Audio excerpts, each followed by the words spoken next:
The musical transitions between your worship songs are the key factor to deciding whether your worship set is going to be cohesive or not. It's the difference between just playing 5 random worship songs and playing an actual worship set that leads your people through a journey of encountering God. And it's so easy to get these transitions wrong. There's 2 things that we do. Either we don't think through the transitions at all and we play the song and then we turn the page to the next song and play the next song and so on and so forth until we're done with our worship set, or we just have really sloppy transitions because we don't know how to transition from one worship song to the next. That's why in this video we're talking about 5 ridiculously easy ways to create smooth transitions in your worship set. Now, if you want the absolute easiest way to transition smoothly from one worship song to the next, here is the easiest way you could do this and do nothing else, and you would have perfect worship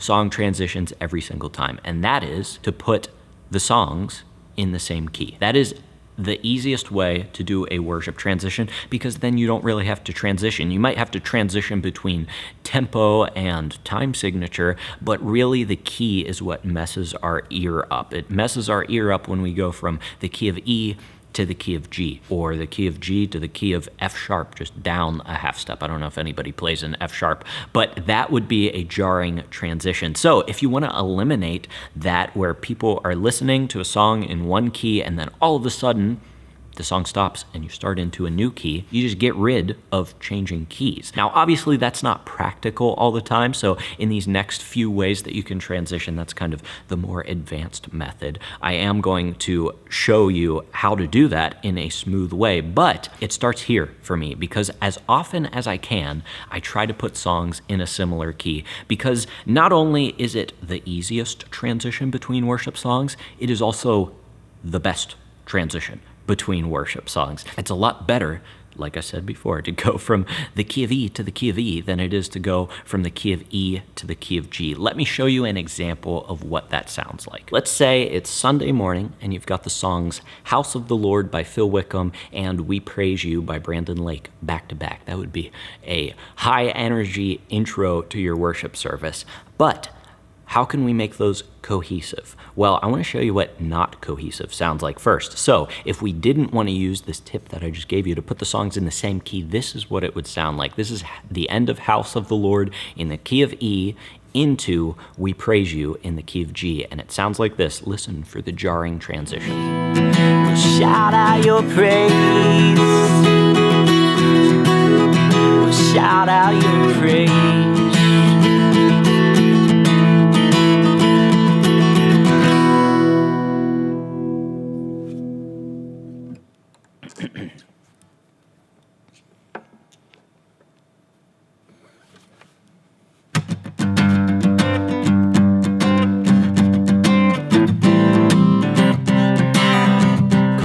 That awkward transition to this non-awkward transition where we put both of the songs in the same key.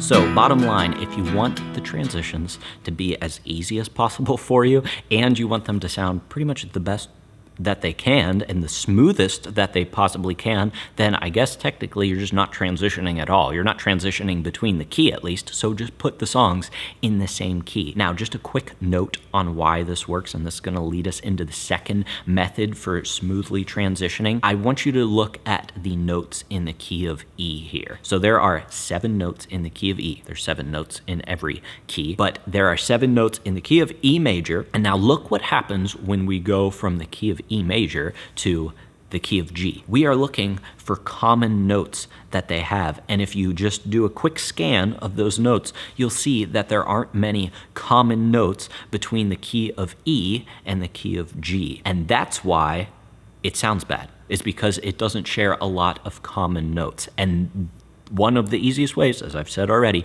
is to just put the songs in the same key and then you share all of those common notes. And that's why our ear doesn't think, okay, this sounds weird now that we're in a new key. Obviously, though, This isn't practical for every worship song. Some worship songs work better in differing keys. Maybe there's 2 different songs and you can sing one song in one key, but you couldn't sing the other song in that one. Or also there's like fatigue of our ears where we just hear the same notes over and over again, and you wouldn't necessarily want to hear that for a 20-minute worship set. It would be tiring for your ears. So it is good to change the keys musically. And so because of either of those reasons, we need some other ways to transition smoothly between worship songs. Which leads us to the second way to smoothly transition between worship songs. And that is, instead of putting songs in the same key, we can put them in similar keys. Now that phrase similar key is something that I kind of made up. I don't think smart music theory nerds would use that term. I don't know what they would call it. But when I'm talking about similar keys, I'm talking about keys that share a large number of the same notes. Now, I won't bore you with all the music theory stuff here. I just want to share with you a super practical rule that you can use to find these keys, and it's simply this. If you know the Nashville number system, you know the 1 chord, the 4 chord, the 5 chord. If you don't know that, check out the video that I made about that, and I will explain it to you more in depth. Here's the rule. What I like to do is I like to take the 4 chord of the key that I'm in, and then that is a complementary key to the one that I'm in. A few examples to drive that point home. For example, if we were in the key of E, the A chord would be the 4 chord, and that means that the A chord would be a complementary key. Now let's just take a look at the key of E and the key of A and their notes and see how many they share in common. So here is the key of E and here's the key of A. Let's just take a look. I've got it on my phone here. We share an E, we share an F sharp, we share a G sharp, we share an A and a B and a C sharp and an E. We share literally 6 of the 7 notes, if I'm reading that correctly. The only one that's different is D and D sharp in there. That means our ear only has to adjust to 1 different note, even though we've completely changed the key. That is how you create smooth transitions, as opposed to going from E to G like we did back in the first example. That was a jarring transition because not a lot of the notes were shared between those 2 keys. A couple more examples for you. If we were in the key of A, the 4 chord would be the D chord. So we could go from A to D. Likewise, G to C, and then the key of D to G. And here are the notes for the key of D and G. Just quickly look at that and look at all of the similar notes between those keys. All of that to say, if you want to transition between song keys, take the 4 chord of the key that you're in, and you can know that you can safely transition between the key that you're in to that new key. If you're in the key of E, you could go to the key of A. If you're in the key of D, you could go to the key of G, so on and so forth, because they share similar notes. Now, that's how to transition smoothly with fancy music theory, but maybe you're not a fancy music theory kind of person. I do recommend that you use those 2 first ways as the foundation for your transitions in your worship set if you want them to be cohesive as possible. This isn't to say that you can never transition between conflicting keys. We're going to talk a little bit about how to do that at the end of this video, but for the most part, when I'm planning my worship sets, I'm trying to find obviously songs that fit with what my pastor's preaching on and what I feel like God is leading me to lead my church in the morning, but I also want to pay attention to those keys so that it's a cohesive worship set. So use that as the foundation for your transitions, but these next few things are like icing on top of the cake, where we combine them with what we just talked about, where we're either putting songs in the same key or we're putting them in similar keys, and then we can add these on top and it'll make our transitions even smoother. Which leads us to the third way of transitioning smoothly between worship songs, and that is to utilize different musicians to initiate the transition. So we can end a song, for example, with guitar, and then we could start the next song with keyboard, or vice versa. We could end the song with keyboard, start it with guitar. Usually you want like a tonal instrument here. You don't want to end it with guitar and then start it with drums. That's not going to prepare the ear for the new key. But whenever we do this, that means that our ear has enough change sonically that we're listening to, where we're not just like, okay, that instrument started in the new key. We're hearing, okay, they went from a guitar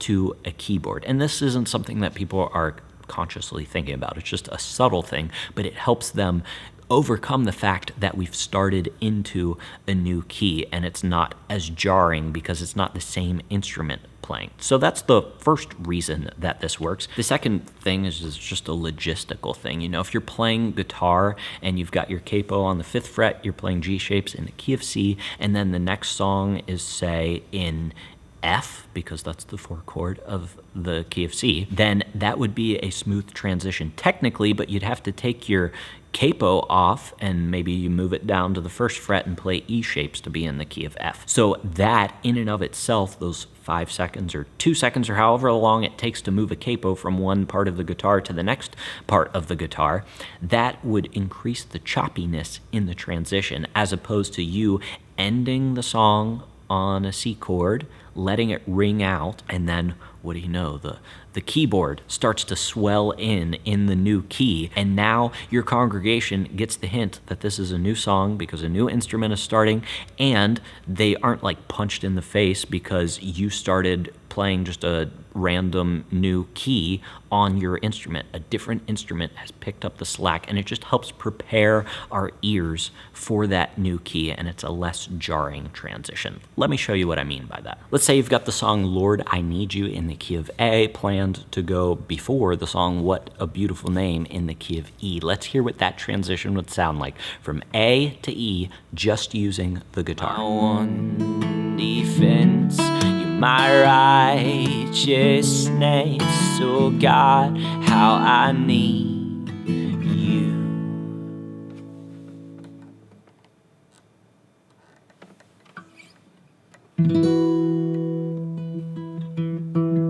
You were the word at the beginning, one with God. So, not the worst transition in the world. I mean, that's completely usable. But listen to the difference it makes when we end Lord, I Need You on the guitar, but we start What a Beautiful Name on the piano. Righteousness, oh God, how I need you.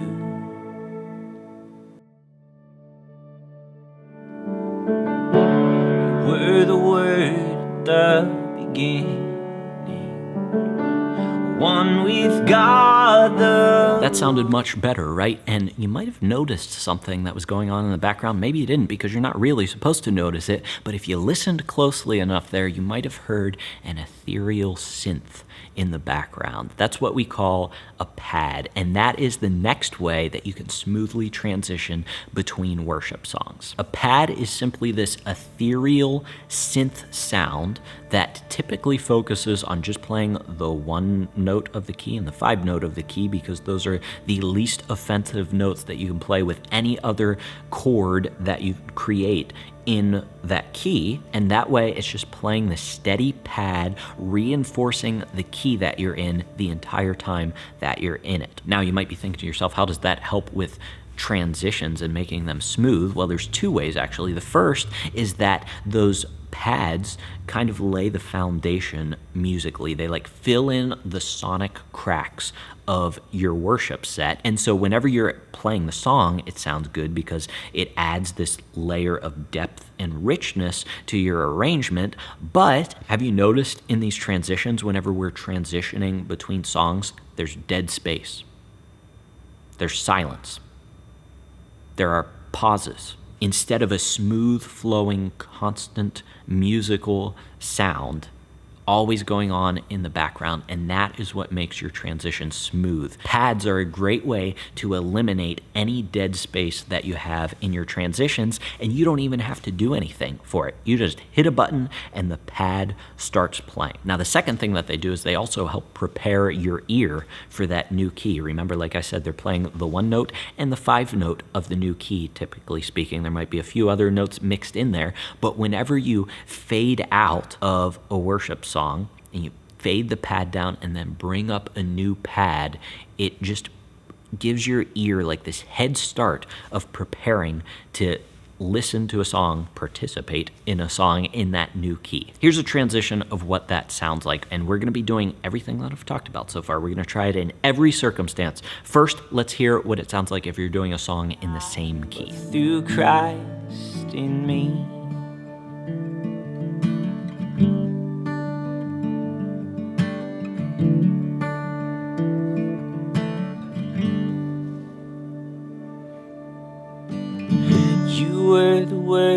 the beginning. So it clearly works for transitions between songs of the same key, but songs of the same key don't really have that much dead space because we aren't changing keys. So let's look at what happens even when we change keys, and let's look at when we do it between similar keys. Yet not I, but through Christ in me.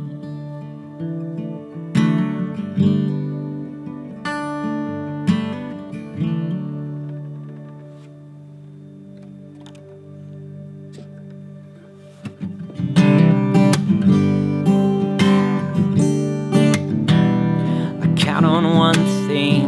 So did you hear how it covered up that capo transition? And it wasn't just dead silent crickets whenever we did the transition. There was actually this nice subtle pad underlying everything, and it might have even prepared your ear for that new key. We went from the key of D to the key of G. Now let's take this pad tactic to the max for transitions, and we're gonna play Reckless Love in D and then transition to the key of E, which should totally not sound good at all, but the pad might kind of make it work. Let's see what it sounds like.